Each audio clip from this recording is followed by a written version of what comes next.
ব্যাপার? এই সময় রান্নাঘরে কি? ভাত রান্না করছি। এখন ভাত রান্না করলে চলবে না ভাবি। এখন আমি একটা নতুন রেসিপি শিখেছি, সেই রেসিপিটা রান্না করব। আপনি এখন যান, পরে আসবেন। ভাবি, আপনি তো সকাল থেকে রান্না করলেন, আপনি চলে গেছেন দেখে তো আমি এখন রান্না করতে আসলাম। আপনি রান্না করতে এসেছেন তো আমি কি করব এখন? আপনি আগে রান্না করতে আসতেন না কেন? আর আমি তখন বলেছি যে আমি তখন আসতে পারবেন না। আপনি এখন যান, এখন আমি রান্না করব। বেশি না কথা বলে এখন ভাবি যান তো। ভাবি, কিছু মনে করবেন না, আসলে এই বাসায় আপনি যত টাকা ভাড়া দেন আমিও কিন্তু ঠিক তত টাকাই ভাড়া দিই, তাই রান্নাঘরে আপনার যতটা অধিকার আমারও কিন্তু ঠিক ততটাই অধিকার। মানে আপনি কি এখন ওকে খোটা দিচ্ছেন? আপনাকে বাসা ভাড়া কে দিয়েছে? আমি বাসা ভাড়া দিয়েছি। আর আপনি আপনি এত কথা কেন বলছেন? আপনাকে কি আমি কিছু বলেছি নাকি? হ্যাঁ, বাসা ভাড়ার কথা আসলো কোত্থেকে? আপনি এখন রান্না করতে পারবেন না এটা বলেছি শুধু। আমি এখন রান্না করব, আপনি পরে আসবেন, যান। না না ভাবি, খোটা দিব কেন? আমার কাজ আছে, আপনার ভাই এসে দুপুরে খাবে তাই একটু রান্নাটা করছিলাম। দুপুরে এসে খাবে সেটা তো আপনার আগে মাথা রাখা উচিত ছিল, তাই না? সে সকালবেলায় তো রান্না করে ফেলতে পারতেন, তাহলে তো এতক্ষণে রান্নাটা শেষ হয়ে যেত। এখন রান্নাটা চলবে না, এখন যান তো। আমি রান্না করব, এখনই আমার রান্না করতে হবে, পরে আমি রান্না করতে পারবো না। আমার একটা সিরিয়াল আছে, পরে সিরিয়াল দেখতে হবে, যান।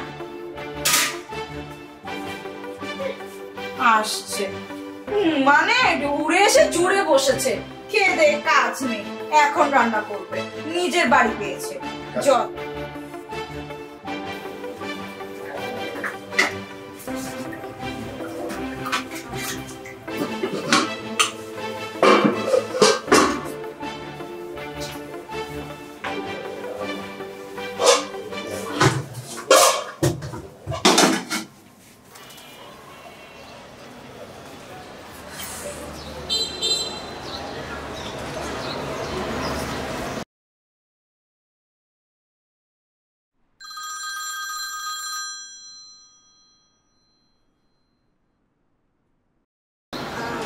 হ্যালো, শুনো, কি করো? তুমি কি ব্যস্ত? হ্যাঁ, একটু ব্যস্ত আছি, বলো, সমস্যা নেই। আচ্ছা আচ্ছা, শোনো না, তোমার সাথে আমার একটু ইম্পর্টেন্ট কথা আছে। আচ্ছা বলো, কি ইম্পর্টেন্ট কথা? আসলে হয়েছে কি, আমি আর এই বাসায় থাকতে চাচ্ছি না। দেখো, ভাবি সারাদিন আমার সাথে কোনো না কোনো কারণ নিয়ে ঘ্যান ঘ্যান প্যান প্যান করে, ঝগড়াঝাটি করে, আমার আর ভালো লাগে না। প্লিজ তুমি অন্য একটা বাসা দেখো না। আজও তোমার সাথে ঝগড়া করেছি? হ্যাঁ শুনো, তুমি একটা ছোট ছোট বাসা নাও, কম দামি বাসা হলেও সমস্যা নেই। আর তুমি যদি পারো আমার একটা চাকরির ব্যবস্থা করো। শুনো, তুমি মন খারাপ করো না, বাসায় এসে তোমার সাথে কথা বলবো। কারণ আমরা শান্তিতে থাকতে চাই, এই ঝগড়াঝাটির মধ্যে থাকার তো কোনো মানে হয় না। আচ্ছা শুনো, রাতে বাসায় এসে দুজন একসাথে একটা প্ল্যান করবো নি। হ্যাঁ আচ্ছা ঠিক আছে, আর আসার সময় অবশ্যই সাবধানে আসবে, আর এগুলো নিয়ে টেনশন করো না। আচ্ছা ঠিক আছে, রাখছি, বাই।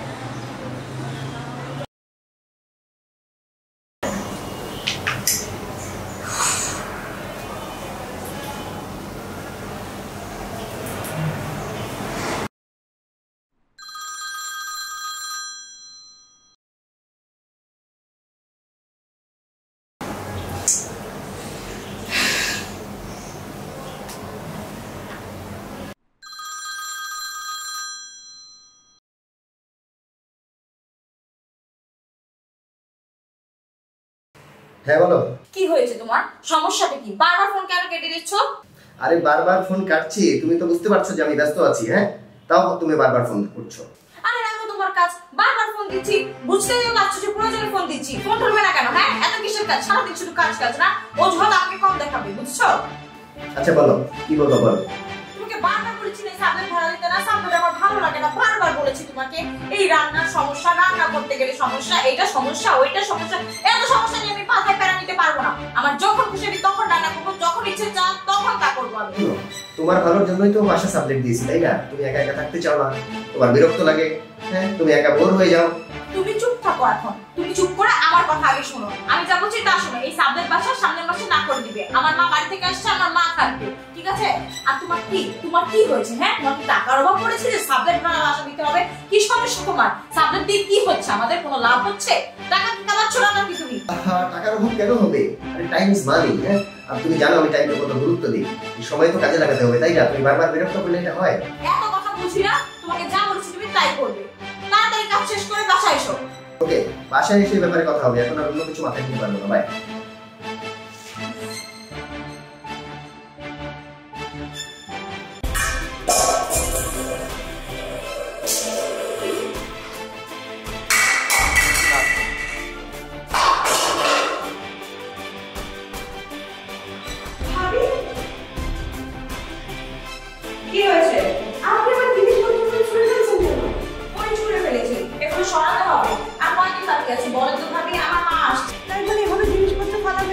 আর বাসা ছাড়ার আগে তো কয়েকদিন আগে বলতে হয়, তাই না? এভাবে ফেলে তো আপনি সভ্যতার পরিচয় দিচ্ছেন। মানে আপনি কি বলতে চাচ্ছেন আমি অসভ্য? আপনি এখন আমাকে শেখাবেন কোনটা সভ্যতা কোনটা অসভ্যতা? আমি না না ভাবি, আপনি কি বলছেন? দেখুন, আপনার ভাইয়ের সাথে আমার কথা হয়েছে, আমরা আগের মাসের 1 তারিখে চলে যাব। হ্যাঁ, যত তাড়াতাড়ি সম্ভব রুমটা খালি করে দিন। আমার মার অনেক ফার্নিচার রয়েছে, এইসব ফার্নিচার কিভাবে ঢোকাবো? যদি রুম খালি না করেন তাড়াতাড়ি রুমটা খালি করুন, চলে যান এখান থেকে।